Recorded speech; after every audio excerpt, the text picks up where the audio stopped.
Good evening. It's another day, another week, another month, another era, another time. And it is the Nigerian Pride coming to you from the stables of Diaspora Radio International. My name is Olu Shokumbi. And today, the topic we'll be looking at is breaking borders as an immigrant here in Scotland.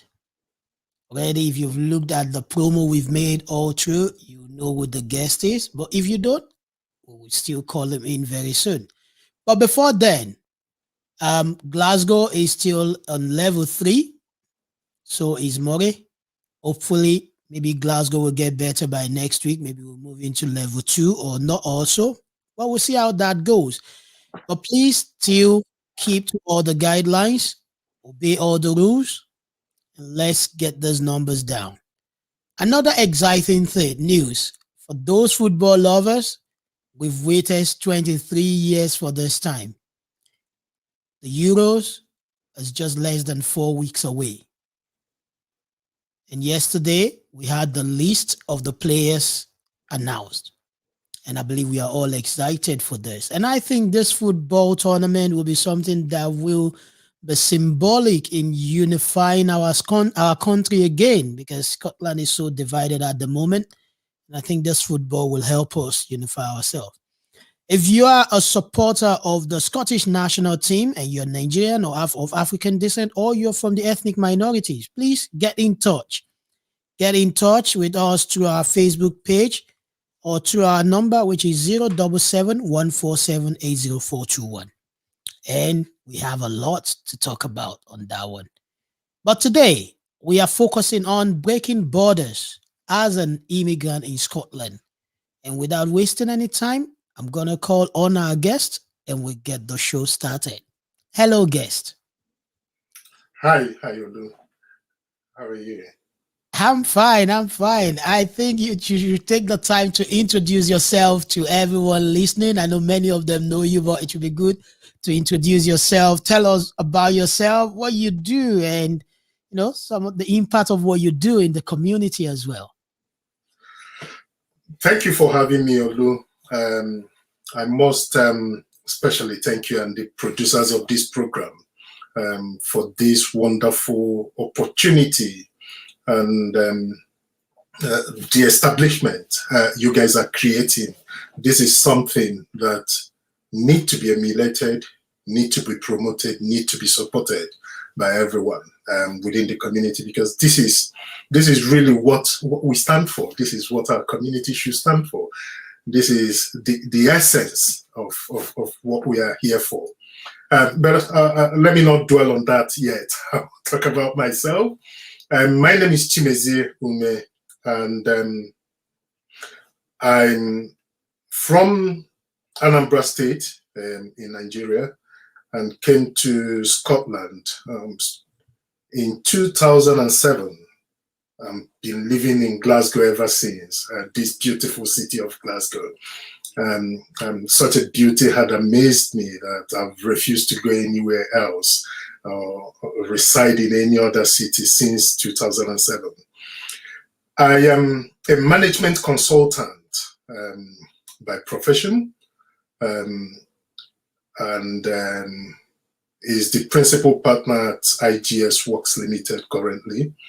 Among other things, I'm a director within a number of other organizations, new startups, both here in the UK and in Nigeria, but also within some top sector organizations, where I try to give back some of the skills I've acquired over the years to support, especially people from our community, African and minority ethnic group communities, to ensure that they achieve their potential, break the barriers, break the ceilings that sometimes keep us down, especially in a diaspora community where we are and where we found ourselves and resided, make home for most of us. and even for people who are transient, it's also quite important that sometimes what we do begins to be the building block that actually develops where we are taking our journey to. So this is something we've been doing for a number of years now on the Baseline 360, but also supporting a number of other organizations like the Nigerian Diaspora Organization, Europe, UK chapter, UK North, where I'm the deputy chair currently, the African Council, and a number of other organizations that I've sat on their board over time. So that's to make it quite snappy. That's me. There are so many feathers on that hat, but yes, thank you for that snapshot. So for viewers at home, listeners everywhere around the world, you've listened already. You've listened to how he's introduced himself. He's a man with a whole lot of heart, and we are going to get into it now. So you can, when you were speaking earlier, you mentioned Anambra State. I love the way you actually linked it into Glasgow and remaining in Glasgow since 2007. So let's start from there. What exactly made you remain in Glasgow? It's been 14 years plus. Incidentally, yeah, the way time runs. I think coming to Glasgow in the first place, it was something I will not say is by chance. I think it was preordained by God. I believe that God has a way in most of the decisions on what happens, our destinies, our paths, and what we do. When I was planning to come to the UK, actually my coming to the UK in itself was a snap decision. It wasn't something I had planned for. And when I was coming to the UK to do a program, a master's program in the UK, Glasgow wasn't a choice. I had planned to go to Aberdeen, and it was something I had planned that once after my master's, because I had a friend then in Nigeria, and my plan was that once after my master's, I'm going back to Nigeria to continue what I'm doing. But just a week before I left Nigeria, I ran into, and I remember this is 2007, mobile phone wasn't as, or all the social media wasn't as it is today. Chance communication on Facebook with a friend that I've not seen for a while. And he told me that he's in Glasgow and he's completing a course at University of Strathclyde. And I just asked, what was that course? And he mentioned operational research and said, what's that? I've not heard about that before. And, we chatted and talked about it, and I called him on the phone. And we spoke about that, and I went online immediately, looked at the course, looked at the school, looked at their rating, and immediately called up the school. And they told me they still had spaces if I want to come in. And that was how I landed in Glasgow 1 week after that conversation.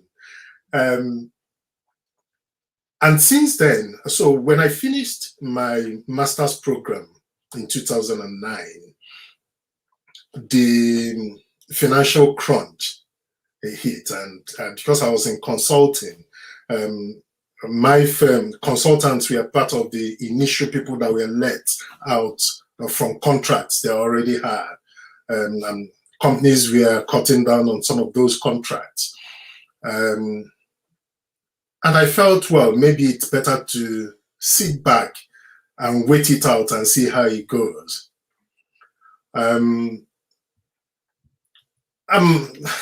From sitting back, started getting involved into a number of things. Family started growing, by the time 2009 was ending, my wife started her own program, and it was just that before I know it, it's 14 years. And the interaction, and I think maybe one of the things that is really important is the community I found in Glasgow, not just the African community, but actually the local community, the opportunities, when you sit back and think about it, Glasgow had been a warm and very receptive place, but regardless of all the, of course, every environment had its own issues, and Glasgow has its own specific issues. But regardless of all that, I think Glasgow had been somewhere that if you can accept yourself, if you can stand by what you believe in, then you'll always see the people who will stand by you, people who will be able to support and direct where you're going. And this is one of the things that have immediately made me besotted to this beautiful city. And I think in terms of people, that people make Glasgow and all that connotation. Recently, we saw what happened at the early morning raid in south side of Glasgow, and this is what Glasgow is. That's the kind of people we have in Glasgow. Yeah, good. Well, I like the way you came out with what you said there about that. Now you said something about standing by. Glasgow is a city that where if you find yourself there and you stand by what you believe in, surely people will come by, and people who believe in what you stand by will surely support you. And now the question next for me is, how what were the challenges you faced on the way from 2007? How did you maneuver? How did you face these challenges? How did you overcome them? Well, I guess this is always, these are always those questions that people will tell you we've been able to come to where we are by hard work and by God's grace, and I believe that really summarizes it, but it's about being specific. I think one of the things for me is maybe it had been the analyst background I had, that for every situation I tend to take that approach of, first of all, identifying what is, doing some basic analysis. So what are the challenges here? Can I identify what those challenges are? And for each of these challenges, what are my options? You understand? How do I address them? What would be the best approach? And then, of course, within the circle of influence I can muster, which one should I better address? And I think it's that approach that had so always taking some step back to look at challenges one faces. And I think there are so many of them.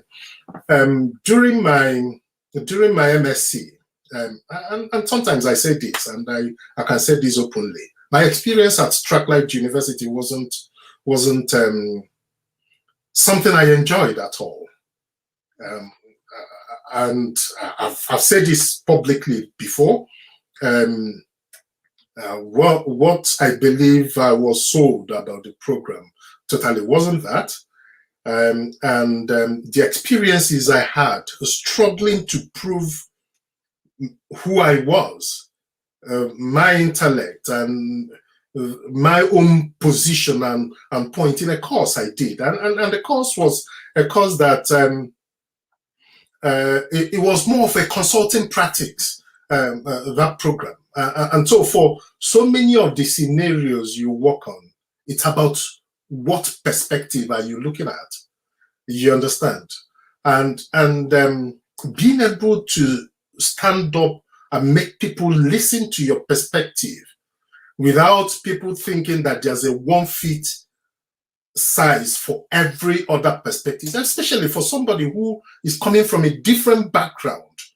And so from the concept of what my perspectives are, experiences I've had, and considering all that, and trying to show that this is another side of these stories, obviously became quite an issue. And I knew I didn't have it quite easy with a lot of both the students and the lecturers in my course. But at every point in time, I made sure, in short, even when some people were saying, no, you're pushing this too hard, you're challenging this too hard, or you're being too activist or too open about things, I said, look, this is the only way you can make a stand. If you don't make people hear you, then they will step on you. You understand? And I felt, and so for me, every day as Tracklight was a struggle to prove who I was. And I was happy I did, because out of about 12 Nigerian students and 2 Ghanaian students that were Africans that were in my class, which was a majority when you think about the number of people in the class. Out of about 14 of us, I was the only one that graduated in the first instance that left that course. Every other person had to wait an extra year, an extra graduating session before they could do that. And it wasn't because I was more intelligent than them, because there were a lot of them who were more intelligent than I was. But it's this kind of challenge, and I think it's this kind of challenge that again goes into the workplaces, goes into the society, that each time you enter a bus, somebody is looking at you as, and I'm talking about, oh, so sorry, immediately being who you are. First thing, and these have changed over the years now, but 2007, you'll enter a bus, somebody is already asking you about the war in your city where you came from, and so you're immediately a refugee or an asylum seeker, and how they can help you. And why there's nothing wrong with that, but it's about people immediately seeing you and taking that biased approach about who you are and what you can provide. And so now for people who are positive, they will be compassionate. But when you meet people who are negative, then you see those people will start talking about all the rude things you don't want to hear. And I remember saying to one of them one day in a bus that I can guarantee that the tax I had paid only for 1 year, and I said this openly to them in a bus, that the tax I had paid in this city only for 1 year, that the whole of your family, as you look, have not paid that in a generation. And she immediately shut up. You understand? But those are the kind of challenges. And I think I will sum up some of these challenges in one simple experience, which I never forget. And I tell people about that. A company I used to work for had sent me to go for a meeting to a client in 2013-14. And the people I'm meeting to present to were all the executives, senior management of this company. And normally you want to present, came in as a consultant, opened up my laptop and was setting up. And the guys were already in the room. And by the time I told them, look, guys, let's get together and get this started, I think it was only then that they realized I was the person they were waiting for. Obviously, they had thought I was maybe an IT person setting up the room, and you could see the shock. First of all, the shock, and then the disappointment, and then the blank face. Watching people, if you have these, having presented so much in front of people, these are some of the things you always see, you read immediately when you talk to people. And I could see that immediately. And I started presenting, I knew I had lost them entirely, and nobody was listening to me, paying any attention. And so, 5 minutes into my presentation, I had to give them a shocker. And I told them that, unfortunately, I'm the best my company have felt will come and do this. and solve whatever problem you have. You have an option of listening to me and we'll seek ways to improve your processes. Or if you don't want, my hotel for today is already paid, my tickets are paid for. I can as well go back and the company will send somebody else that you'll be happy to. And you see immediately the shock and the everybody, no, we are not, no, it wasn't like that. And that shocked them out of that. And at the end of the day, it was really, in short, at the end of the day, one of them approached me and told me that really he needs to apologize because that session was great. And, they've never seen some of the things we talked about from that perspective. And so sometimes it's that struggle, if every other person has to struggle to do stuff, that extra struggle you need to do in order to prove your space, in order to prove that you know what you're doing. That's actually is the biggest challenge I have faced over the years. Okay, so this is the challenge you faced. How did you then overcome this challenge? Simple. First of all, always making sure that I'm heard, that I accept myself in whatever position I am. But you can't do any of those if you're not confident with yourself. And so it's always that daily challenge of trying to make sure I'm the best version of myself. You understand? And so irrespective of, and it's important to note that, yes, we cannot always, there are times we will sleep, there are times we'll make mistakes, there are times but it's always making sure that you accept yourself, own up when you make mistakes, but always stand up to prove yourself. And so when in organizations, don't ever shy back. Don't ever shy back in an organization. Take up positions. I tell my kids in the classroom, when any task is given, always volunteer. Always come forward. That's the only way. That's the only way. Be involved. Always be involved. As a student, I joined the political party in the UK. During my master's, I didn't have to wait. And remember, this is when I had felt that once I finished my program, I'm going back to Nigeria. So I had no business joining the political party in the UK. But I did. And not only did I join, I sought for a position in my constituency group. And won that at that point.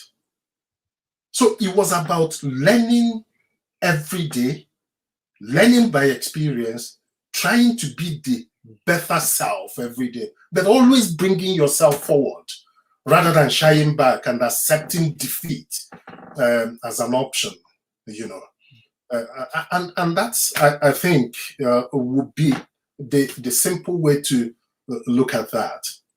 Okay, brilliant. I like that. And I like the part where you say, always be involved, because my own watchword for people, I always say, you have to get involved to be included. If you don't get involved, nobody will include you. Right. So I want us to move a bit into the community itself. How can we as a community help our younger ones to be in better position than we are now, especially the African ethnic community?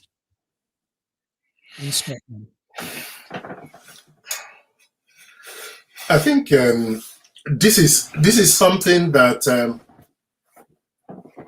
why there are fundamental things that we need to do in order to achieve this.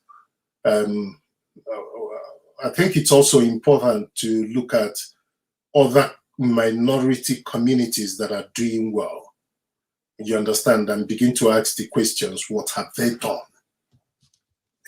How did they get to where they are? And over the years, what have they done? And this is something I've been championing in many groups, that we need to get more research into this area. We need to get more of our academics to look at how we can improve on that. But in summary, so without any research, without any background, I can tell you there are 5 things we need to do. Okay. We need to be involved. So the much we can do, the generations before me, my generation, your generation, and the generations that are going to come, we need to be doing the best we can do every single day. Because if we can take the 2 steps today and the next generation takes another step, and next generation, it all stacks up. It all stacks up, and that's how we will start. And so we must get involved in politics. We must get involved in academics. We must get involved in the media. We must get involved in finance and the financial industry. And then we must get involved in enterprise and businesses. These 5 key areas, I honestly take them as the bedrock of every community development. Because once you begin to build people with economic power, then those people with economic power will support the media, they will support the financial services, they will hold the financial services, and behind every economic progression is the financial services. You understand? And so, something as simple as, how can we go into businesses? Now, which bank will even give you money to go into businesses? You've been here for only 3 years. Which credit record do you have in 3 years to get the kind of credit for somebody who has been here for 30 years will ever get from a bank? Something as simple, you don't need an economist to tell you some of these things as simple as that. And yes, and this is where you then begin to look at what are the government policies that now support people who do not have this credit to get through the traditional banks. And this is again where you need the politicians.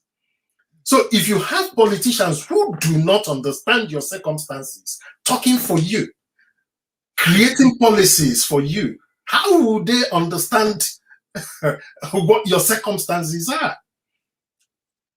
And that's why it's important that we get involved in politics, which is one of the things that UOLU has been doing that I found very, very, very, very, very interesting and very important. With supporting people, supporting young people, getting involved. Because once we begin to build that track,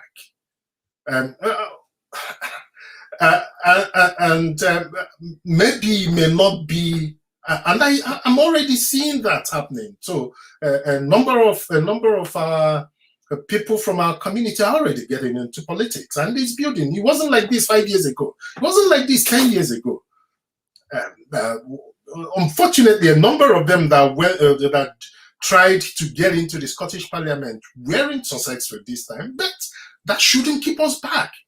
More should try the next time, and more again the next time.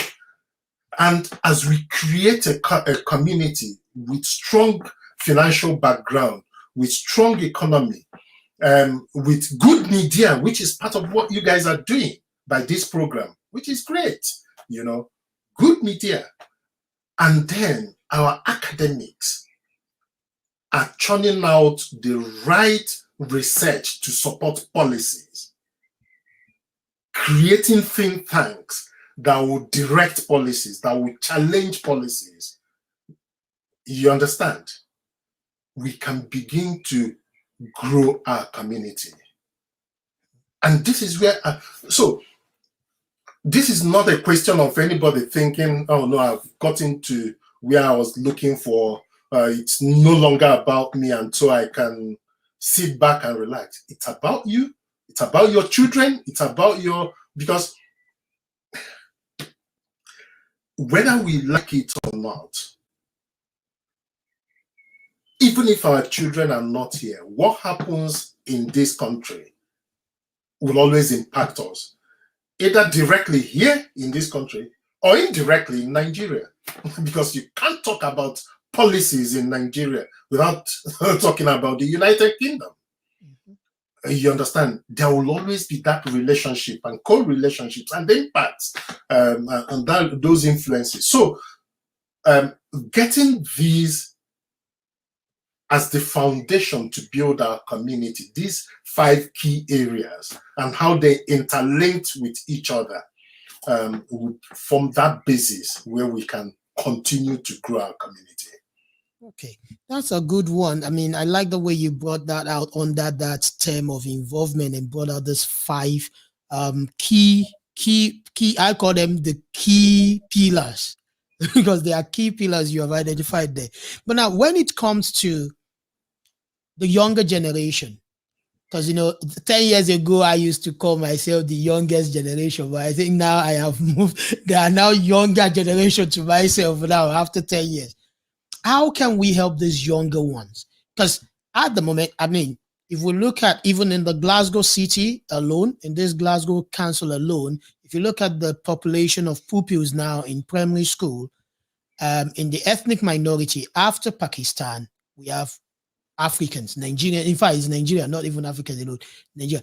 How do we get them started? Now, I did a research, and this was just a classroom research with my own students in class, where I have, a diverse mix of people, people who are originally British, Scottish, people who are from, they were born here, but maybe from Pakistani background, Indian background. And I was asking them, okay, so after, and these were like year 1 students. And I was asking them, so after your bachelor's, what are you planning to do? And out of every 10 Asian background student I spoke to, they want, out of every 10, maybe only one of them wants to go and work with an organization. The other 9 are thinking about starting their own thing. But from our own community, some are like, I don't even know what I want to do yet. And some are like, oh, well, I'm just going to start looking for jobs. And, looking at what you said now, yeah, these are important things. But how do we get them started? How do we get them to be in that forefront? I know earlier you mentioned about, advising your kids to always volunteer. Whenever something is being, whenever they are looking for something to be done, volunteer yourself. Right, that's a good way to start. But how then can we do it for those younger ones who are already in tertiary institutions at the moment? Some of them are doing apprenticeships at the moment. How do we get them over this line? We must. I think the essence of strong communities is that you create structures and systems of development, and then you create role models. You understand? Structures will ensure that within some of these communities, and these are some of the things you see from the very successful minority communities,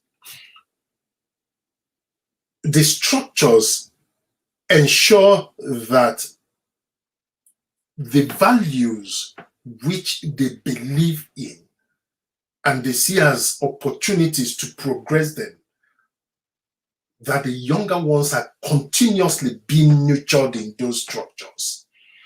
You understand? I will maybe try and I think I'll use my Igbo community in Glasgow as an example. I think within the Igbo community, and this is something we've been really trying to work on for some time now.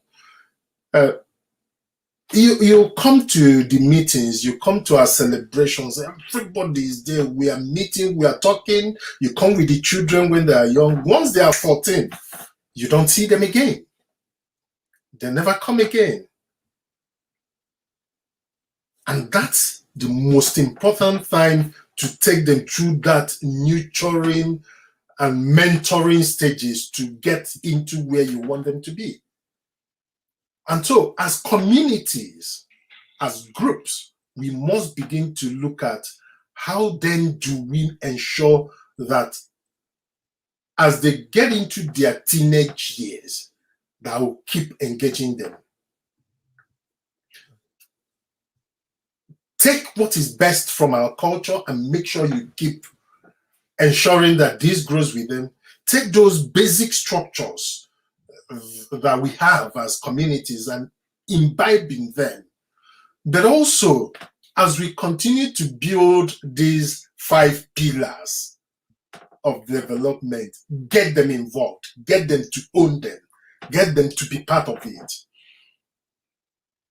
And then begin to engage them, which is why part of this program and some of the things you guys are celebrating are very great. Let's find ways to get them, create role models, and get to celebrate those role models in a way that they begin to look up to them. They're beginning to find the other options. And while it may be a struggle, while, yes, we may not have as many role models as maybe some other communities, you understand? But there are so many we need to begin to identify. We need to begin to get to support. And this is where supporting one another as a community, supporting the community in itself, begins to build the collective strength. You understand? And so we need to look at building structures that grow those sustainable communities, and then find ways of getting the young people. So something like what we started with some few years back. I got and a few friends. We got some young people together to start a coding class. And it was amazing what those small kids were able to do within a 6-month program that they had, that project. And I see a lot of them now, already excelling in those areas. Some of them are already progressing with that.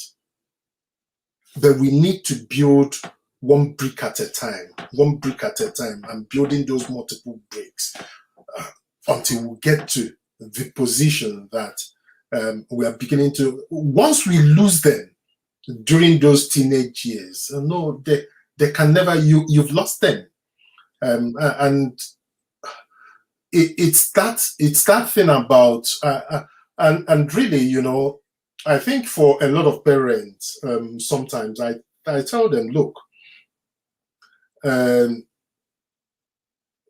environment where we are may seem that the average child, by the time they get through school, will know what they want to be. But that's not entirely true.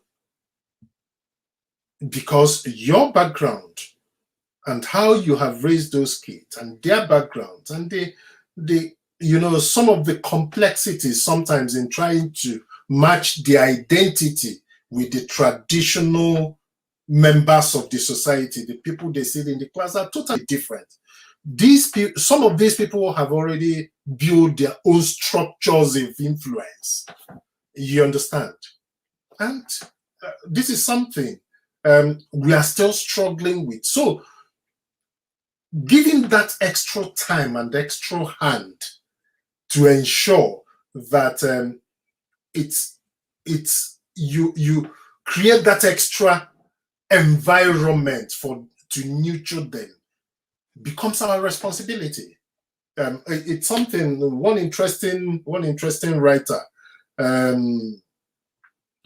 talked about in The Outliers, his one book. It talks about how environment and what parents do, situations, and actually creates the difference. So some of those little extra things we need to do as a community are things we need to do to create those structures, nurture those students, nurture our younger ones, but get them involved, get them to, and this is not about getting to tell them that It's actually getting them to own their own development, to own their own motivation, to see that, look, if these people can do this, I can actually do better, and be challenged in that way. Hey, I love the way you've broken it down so much there. Just to let you all know, our viewers at home, we're talking about breaking borders as an immigrant in Scotland, and today we are with Chimezie Umeh, who is a great elder from for myself in this community. He's one of the mentors I look up to here. So he's been talking to us about so many things. He's been answering questions for me, and I've still got more questions for him. And I know he's ready to answer more. So, you mentioned earlier when you were giving the example of the Igbo community, when we have events and everything, these kids will turn up with us. But when it gets to that stage, yes, and you actually identified the perfect age, 14. By the time they get to 14, 15, 16, they don't come to these events anymore. And it's not only for even ethnic events alone. Even when they go to the worship places with parents, the Muslim community, the Christian community, they go for the asalat, they go for the Christian worship and everything. But once they attain that age, surely, and even if you're able to still get them to go, once they go into university or colleges, that's end of. Now, looking at the community, the other ethnic communities within our, ethnic minority community who have done so well, we see things there that, because I have so many of them as friends, and I see that these children, they still go ahead to do things with the community, get things done. Why is this a cultural thing with us, with Africans, or is it that we're just leaving things alone to happen by itself? I think it's two things.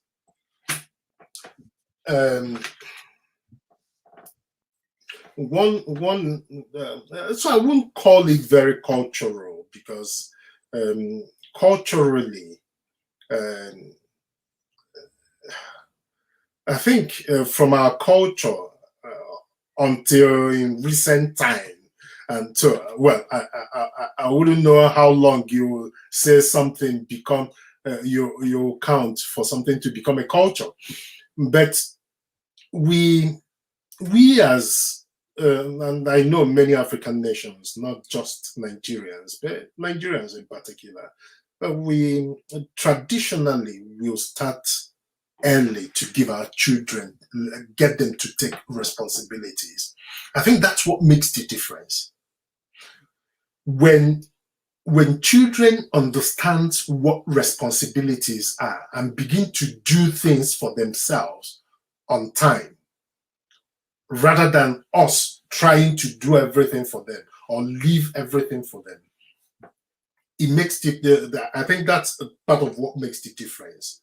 And so, among most of the other very successful communities, you see young children at 14, 15, they're already running businesses, they're already taking up buying houses. Once they are of the age of buying, in short, for a lot of them, parents are already buying on their behalf, even before they get to that age of owning themselves. And so by the time they are 18 or 19, they already have 2 or 3 properties. You understand? They're involved in the day-to-day shop activities. So for the person who is running a corner shop, he will finish school, do his homework, and come to the shop and take responsibility. But I think maybe in the 80s and 90s, we totally begin to lose it as in that respect from our communities, even from Nigeria, because you see everybody, a driver does everything for your kids, the mates do the rest. So, and we think affluence is how much you make these children comfortable, that they're becoming not responsible for anything. And so by 18, they really don't know how to do anything. You can't blame them because they've never done anything by themselves. So that's one challenge we must need to look after. And so even within those community organizations and the meetings we have and the community events we do, it's not about bringing them to come and sit on the table. It's about allowing them to go and create themselves for something that they will do for themselves and lead themselves and thrive on it. So why not create their own groups? When you come for these meetings, let them sit by themselves and do their own meetings. And then let their own officials, they start from there to learn how to run organizations. Okay. When we are planning parties, let them plan their own, So we start doing all that from day one. Right. So you've touched on something very, very important there, like getting them involved right from there, letting them do things. And, that just links up with what a question I've just received here from someone that, okay, we've got different ethnic communities or community society associations or things like that, particularly from Nigeria across. Don't you, now this is a question from someone, so I'm just going to read it out the way it says. Don't you think it's important for us to have a unified body? And how can we all work together as a single unit? I think the concept of unified body and single unit sometimes is overrated.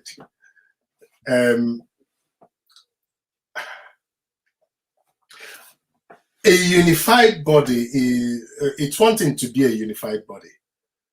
It's one thing to be a unified community. These two things are totally different. I think there can be strength in diversity. You understand? And really, I'm not so much about, honestly, and I've always said this to people, I'm really not so much about let's create a single organization, let everybody come together so that no. I think what we need to do is that for everything you know how well to do and you can do, let's find a round table where we can all look at what is our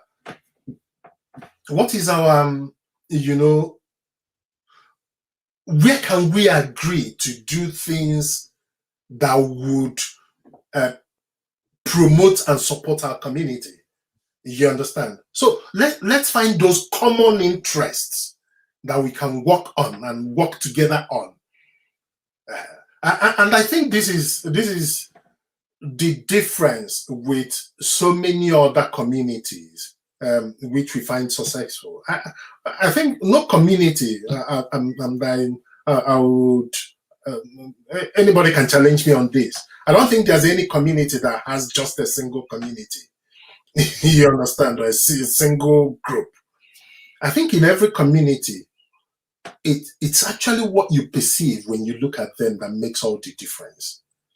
When they go out to negotiating tables and they have already sat back together and agreed on a common interest and come to negotiating tables on that common interest, that makes all the difference. Our problem is that sometimes if I just cut in there, because that's where, that's one point you've made that I would like to cut in there to say, okay, so how do we bring everyone to this common table to have to agree on this common interest you've mentioned there? How do we get, okay, yes, I always say it. In fact, I think it's in the Kegite Club back at home. They say there's unity in diversity. And, that has been something we all carry about. So, yeah, diversity is very key. Now, we can't all be in the same pot. Yeah, we can be in the same, but in our community, how can we come to a round table? Now, I'll give you an example. I know earlier you mentioned academics. I am now one of those academics. And I've seen those who have gone ahead of me in this academic field. We are from this community whose interest of research is not even about the community. And I keep asking, How do you then want the community to develop if you're not doing something for the community? And then when you see some doing it for the community, is it that it's through their own, the school they are in, or their own charitable organization? And you see that the how will I say, the focus is far away from even where the view of the community is. So how do we even get ourselves to this round table? That's honestly the very big nut to crack, and Olu, I can tell you, once we're able to crack that, we'll get to where we are going. But like in everything, I think the important thing is to keep talking, keep looking for like-minded people. It may not be possible that everybody must come to the round table, but as long I'm always very realistic in things. I take a very practical approach to things I do.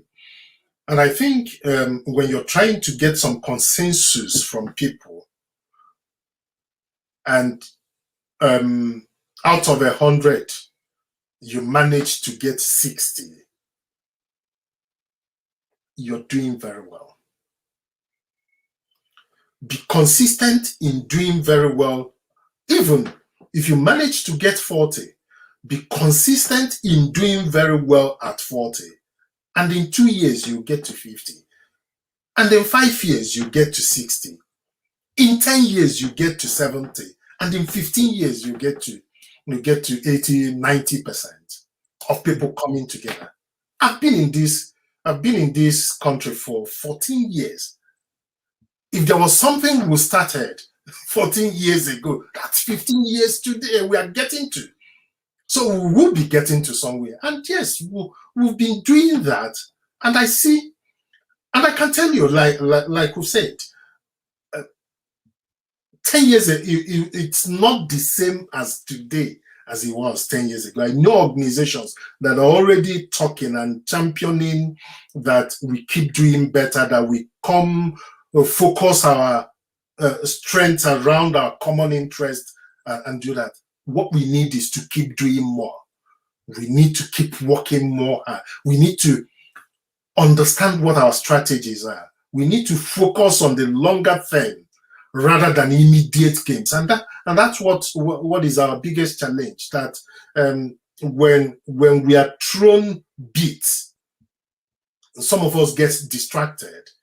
You understand, and you see them following other agendas or championing other agendas because of tidbits that were thrown under the table for them. But it's really about continuing to do what is right. And as we build that core mass and keep growing, over the years we'll get there. The communities that have done it didn't start yesterday. No. They did this over years, and as long as we are consistent, as long as we keep doing it right, I believe we will also get there too. All right. So consistency and persistency, we should not take that away from the community. You're too tuned to the Diaspora Radio International, and this is the Nigerian Pride. And we've been talking about breaking borders as an immigrant in Scotland. Let's switch over now to business. How can we continue to create and sustain good businesses within our community?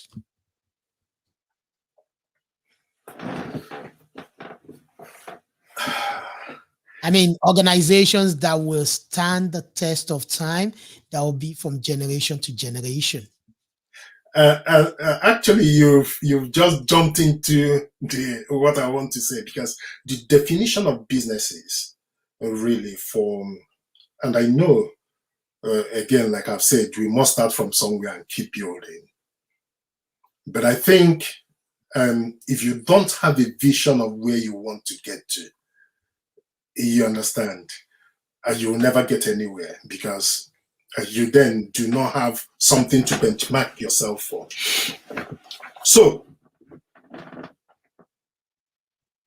it again sits around those 5 pillars I talked about, which all interlinked to one another.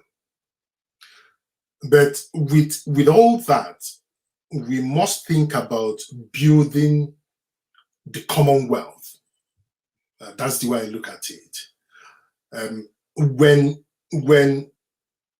10 members of my community, even when we are working, is earning above a certain pay grade,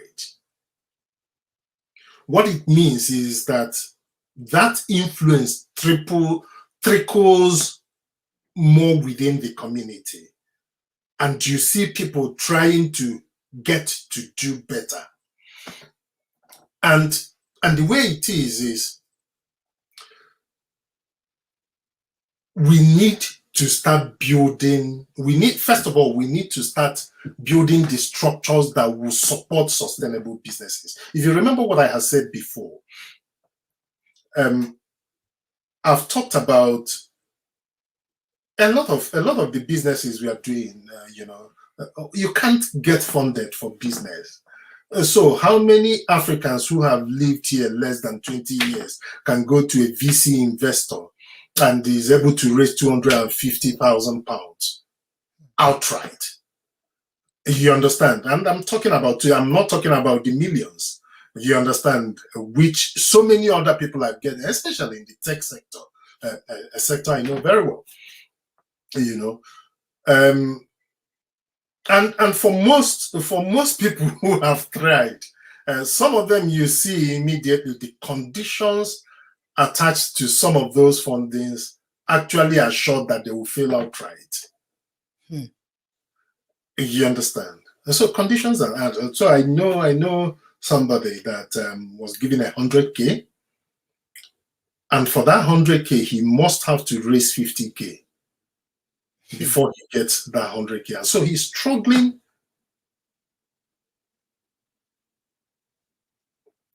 Yeah, go on. Yeah, and so he's struggling to raise the 50K in order that they can match the 100K. And of course, at the end of the day, he had to cave in because there was no way he could do that. It didn't work. Because actually raising that 50K now dumped him into becoming indebted so much, and he couldn't manage the debt, and the business had to fold up.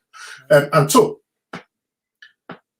but the other way is to start building our own financial institutions. And so we can start looking at things like creating credit unions, even before we start creating banks.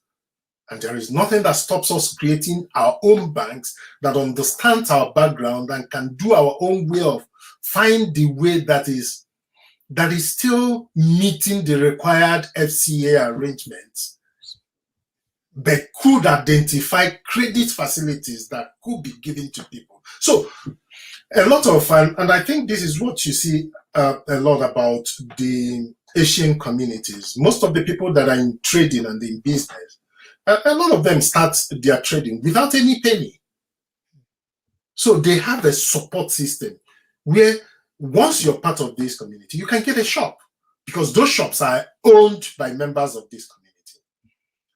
And your shops can be stocked full to whatever you want to do because the stock in itself are owned by warehouses owned by members of the community. And so as you're selling, so it's a win-win for all. The person that owns the shop, as you're selling, you're paying your rent.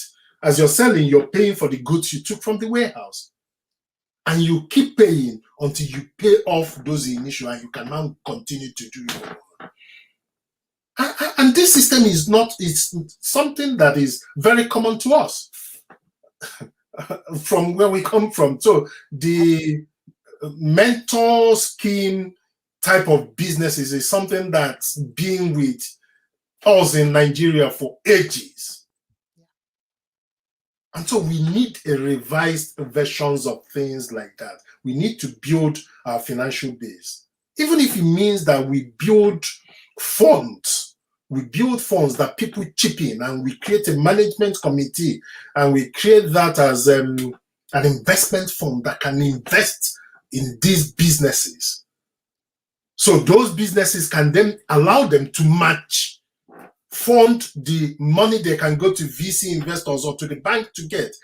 So we need to look for unique ways of creating those bases that will sustain businesses. And once you create businesses, also begin to support those businesses. So yeah, sorry, I just wanted to cut in there that, this thing you mentioned, I know I've sat down with different leaders in the African community we have here, and they've mentioned this thing you've talked about, and I know you are also one of them. And the question is, okay, because what I always ask them is, sir, I am ready to be contributing £1 into such an account.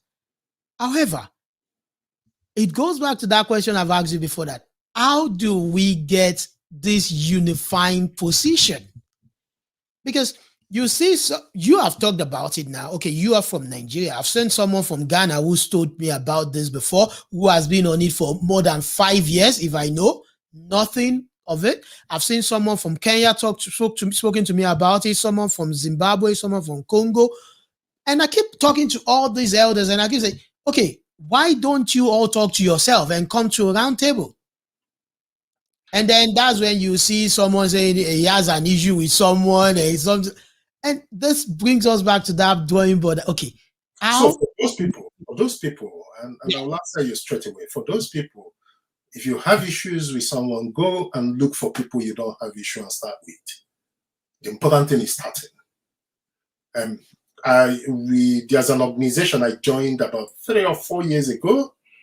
4 years ago here, a club, a social club, and it was members of the Igbo community, and we used to hang out together weekends to go and drink and socialize, and that was what the club was about. And we sat one evening and told them, look, if this is just what we do here, then now it's a waste of time. I'm not looking for partners to be drinking with. You understand? That while it is good to come out and socialize, I think we can create something more from socializing. And there are about 18 of us in that group. We formalized it. We are working to get a cooperative now. And our next target from the cooperative, so we are starting a housing cooperative. Our next target is to go into credit union. And we're already creating that. We're already contributing. We're already building that up. So even from that small unit, like I tell you, it's not about the numbers that matter. Let's start building something first. Yeah. And as you build and people see your track record, you understand, people will sign up. There's this thing about organizations, and I keep saying, I've said this a few times. There's an organization, every year for 5 years, I kept applying to be a member.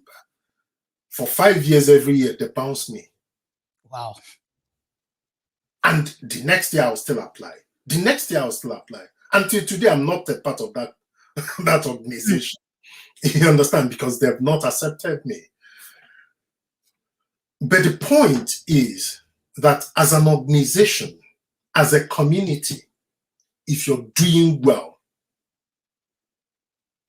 if you're consistent, and you create objectives that people sign up to, people will be seeking to be part of you. The problem is when we don't create values. We need to create value. We need to create targets and values that create the community. Part of our fundamental objective is that as a member of that club I'm talking about, every single member, a condition for membership is that as long as you're accepted as a member, within a year you get a house, you own a house. I'm not talking about renting, I'm talking about owning your own house. Because that club will make sure you own your own house, yeah. And that's how you build the commonwealth of communities. And when you own one, you own two, you own three. You can then say, okay, look, I have money to do build something that is more sustainable. Hmm. And that's how we begin to build. It may take, it's only when I think some of the mistakes we look at is we want to do everything in 1 year. Hmm. You understand? I don't think any society ever works that way. We need to create long-term plans, medium-term plans, short-term plans, and know what is our immediate tactical steps we need to take. But what is our strategic view? Where are we pushing to? We may not be part of it. We may not even get there. But at least the steps we've taken, what we've started, are the things that others will, the shoulders that others will step upon in order to get to the position where we will become the exemplary community that people will then be looking up to and giving examples as. So that for me is the way to start. Okay. Well, very good one. I think we've focused more on the community so much. So, just because of our time, I wouldn't let you go without asking you about your thoughts about Nigeria at the moment. What are your thoughts about Nigeria at the moment? Where do we go from where we are today? Insecurity at the highest point, kidnapping, businesses failing, nepotism, the political, how will I say, the political hullabaloo and everything there. What are your thoughts? I think it's very unfortunate and very sad to see what our country has turned into, especially in recent times over the years. And for someone, I've been involved in politics, even in Nigeria. I worked previously as a personal assistant to the Senate president in 1999 and 2000. And my principal then was somebody who is, in short, he was one of those talents that Nigeria lost to politics. Chief Dr. Okadibo, Chuba Okadibo.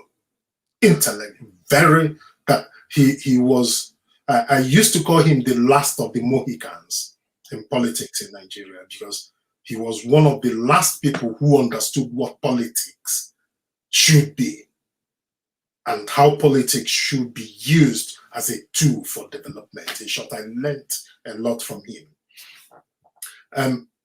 But I think it's really unfortunate where we are and what we are going. And I think, in summary, we can only begin to look for that opportunity to get back to the nation that we should be. A nation that is driven by the opportunities that we have.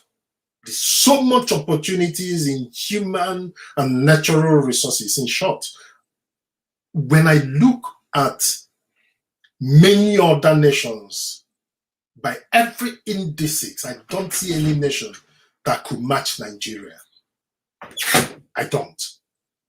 Is it people? Is it resources? Is it location? No, there is nothing we don't have. But unfortunately, because of poor leadership over the years, we have come to this step where we are.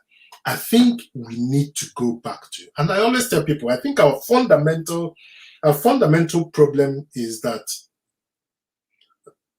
when Nigeria got independence from the British in the 60s, we had continued the culture of a country that was run by a colonial master. And so our services, the military, changed from enforcing and protecting the colonial territory to now start protecting and enforcing a new colonial territory with a new neo-colonial master. The police, instead of protecting their colonial master, the police force that was created then, the police now became another agency that is now protecting our new masters in that aspect.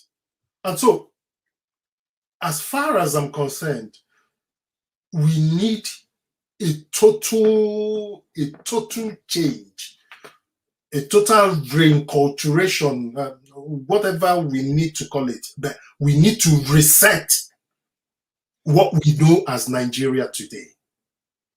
We need to reset our values. We need to reset our policies. We need to reset our principles. We need to reset our approach to governance. And that's the only time we can get to where we are going. It's really unfortunate, so many things that are happening. And to be very practical, once maybe the immediate step to take, and why there's a challenge in that bit, maybe the immediate step to take is to go back to that regional constitution that we started with and get each region to start competing with one another so that we can start creating measures for people. We can start creating standards. We can start developing at each pace, each to their own pace. You understand? And each to their own opportunity, creating their own opportunities, creating their own way. Find some level, take away so much. The politicians have so much power. I think that's our problem. And that's why I'm saying it is a fundamental problem of the colonial culture which we were handed over.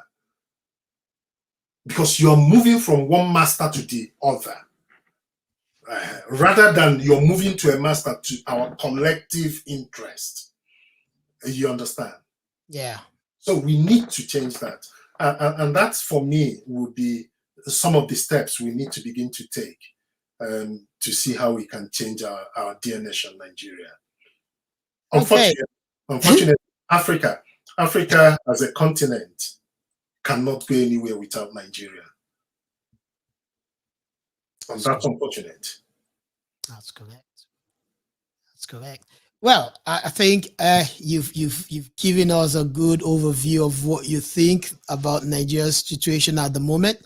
And at this point, I would love to say a big thank you to you for giving us your time, and and even feeling free to come and share your experience and your thoughts with us.